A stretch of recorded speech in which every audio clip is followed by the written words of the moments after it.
Hey guys, it's Logan and Chris coming at you with episode 2 of Lessons with LeBlond. Wanted to let you guys know that we fired our AV guy. Sorry about the feedback on the mics on the last episode. We are now in separate rooms, so hopefully we have resolved that issue.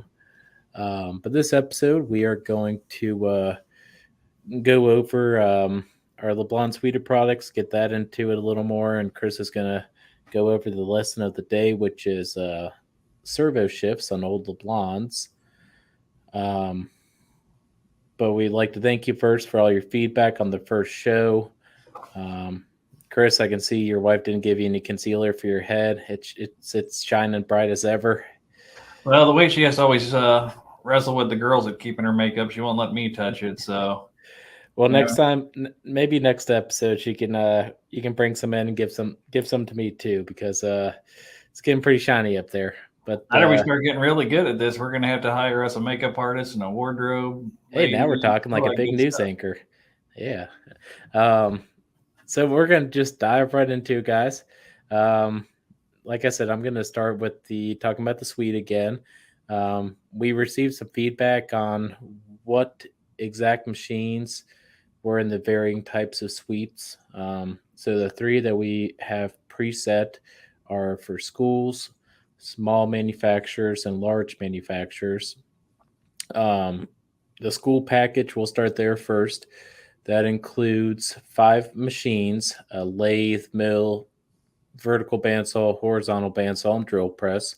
For the lathe, it features our 1332 geared head, which is a 14-inch swing, 32 between centers, or our 1540 CNC lathe, which is a 16 by 35. Um, for the mill, it's a 9 by 48 electronic variable speed knee mill. For the vertical bandsaw, it's our LVS 50. For the horizontal bandsaw, it's our LHS 10. And for the drill press, it's the LDP 25 VS. For small manufacturers, there are 3 different machines, groups of machines, I should say. We offer the RKL 1860 lathe geared head. That is an 18 by 60. The LVM 9 by 48 CNC knee mill, which is outfitted with the Accurite mill power. Or if you don't need a CNC mill, we offer the LVM 10 by 50V.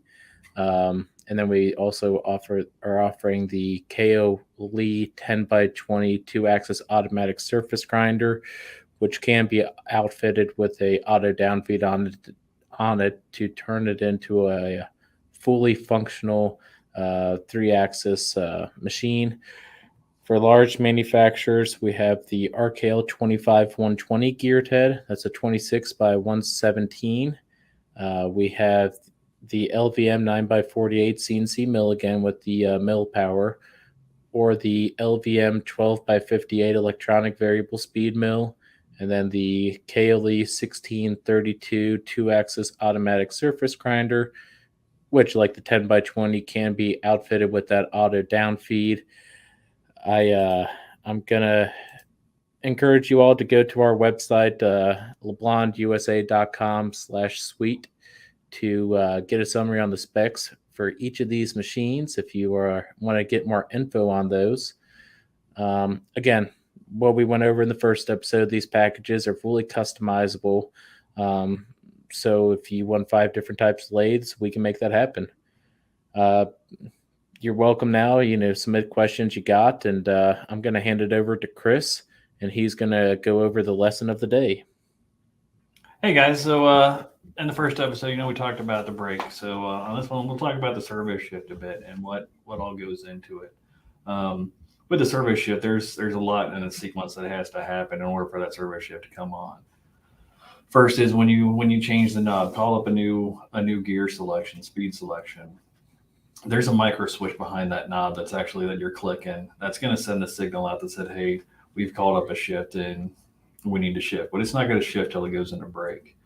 Now, say you go into brake mode and the hydraulic pump doesn't come on. Well, then there's something going on with either the brake isn't working or your zero speed switch isn't working. So first, we wanted to check, see if the brake's working. And we kind of covered that in the first episode on how to do that. And so say the brake is working, but nothing still happened. The hydraulic pump ain't coming on. So now we're going to look for your zero speed switch.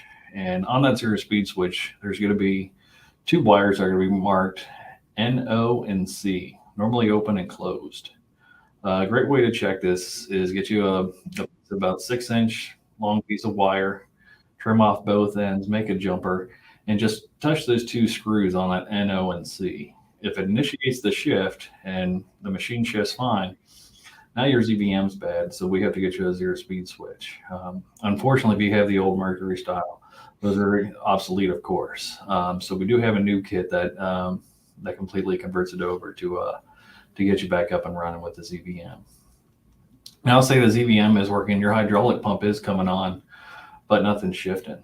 So now we got to dig more into the head. And with the head, take the head cover off, and your servo shift is going to be right on top. And you'll see that it's two halves, two pieces. And in between them two pieces is what's called your valve slide. And as you turn that knob, you're turning a gear that's moving that slide in between there and open up different ports for the hydraulic oil to go through to push those pistons inside to shift. And you can generally you can turn the knob while you're looking at it and see that servo shift move, that slide in the middle kind of move. If you click it over a couple times and you don't see it move, then it's probably cracked. And what causes that generally is those valve slides are made out of a nylon. And over time, running your machine all day long, that oil gets hot, and you call it a bunch of shifts, and it's getting all that hot oil pumped through it. It basically cooks that nylon, turns it into a hard, brittle plastic. So it's over time, it's going to break down and break. And those are generally pretty easy, for the operator to be able to change himself.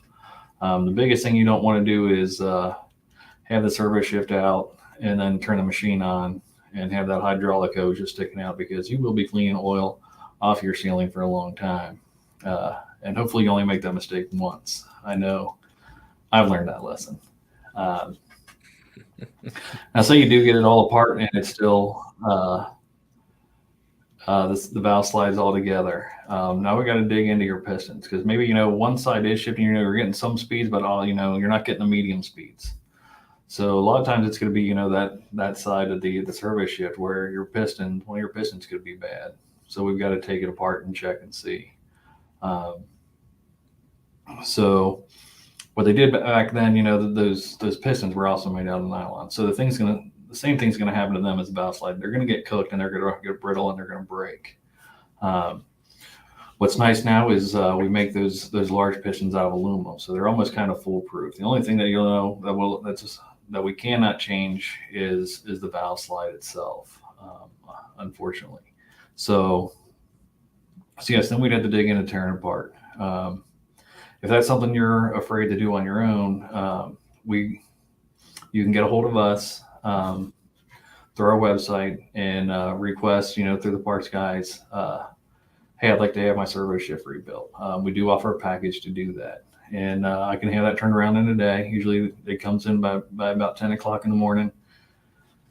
Give me about 4 or 5 hours, and I can generally, have it figured out to what you need to have it rebuilt. We can let you know and let you know of the cost. And I can have it back out the same day. Or if you like, I can also talk you through the phone through. That's what I'm here for the phone service, to help you out. And I'll give you every bit of information that I know to help you out there. Also, say it is another problem you could be having. Say it's shifting fine, but it's not staying in gear. It keeps kicking out of gear.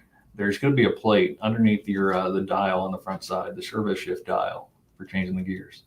And it's going to be held on with 6 screws or pins. And you can pop that off.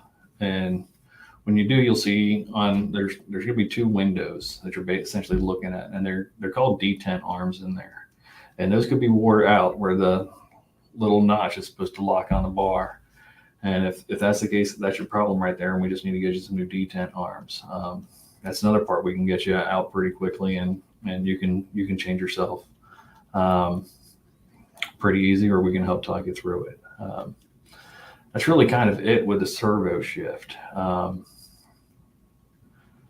If you have any questions on it or anything or any other kind of questions, say something, you have a question about something else that you'd like for us to cover, please write to us, let us know, send in your questions here on the live, and we will do everything we can to get to everybody's questions and get them answered for you. Yeah, hey, we got a few questions coming in. We got Jose is asking if he can convert his servo shift to just a manual, just a straight geared head. Is that possible, Chris? Yes, it is. It's very possible. We do offer a package, to remove the servo shift and make your machine basically a manual, or what we would call a gearhead today machine. That way you would never have to worry about that again. So yeah, that's very possible. Okay. And is that something you can help them if they have any questions? Yes, we can definitely help you with any questions you have on that. It is a little bit time consuming. It's 2 rods, 2 handles, and a plate, but you do have to do some aligning with the shifting forks and pin them. But yes, okay, we'll definitely help you out. And we got Tim asking if there are any price breaks or promotions coming up that might be available for the suite. So there are price breaks. We don't have a set discount amount just because it varies depending on the models you're interested in, the quantity of those. So what we encourage you to do is to give us a call.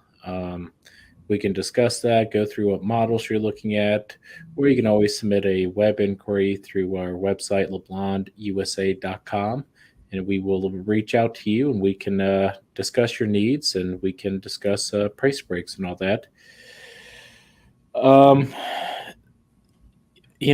That's really it. Again, you guys can go to LeBlondUSA.com/suite.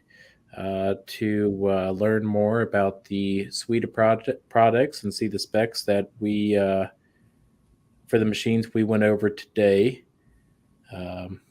Chris, you got anything else? Yeah, I'd like to just thank everybody, for taking the time to watch our videos, and definitely, keep tuning in and let us know how we're doing, and if there's anything we can't do, if you have any questions or if there's anything you'd like for us to cover. We're open to everything. So yeah, let's all work together here on this. Yeah, and if you guys want to see any replays of the first episode, if you want to go back, maybe you didn't get to catch the whole thing, you can go to our YouTube, LeBlond Limited, to catch episode 1. And we're also going to be posting small video clips from that show across all of our social media platforms. So feel free to check it out. But we will see you guys again in a couple weeks. And like Chris said, if you want any, are there any specific questions you want us to cover, please let us know, and we will be more than happy to do that for you. Thank you.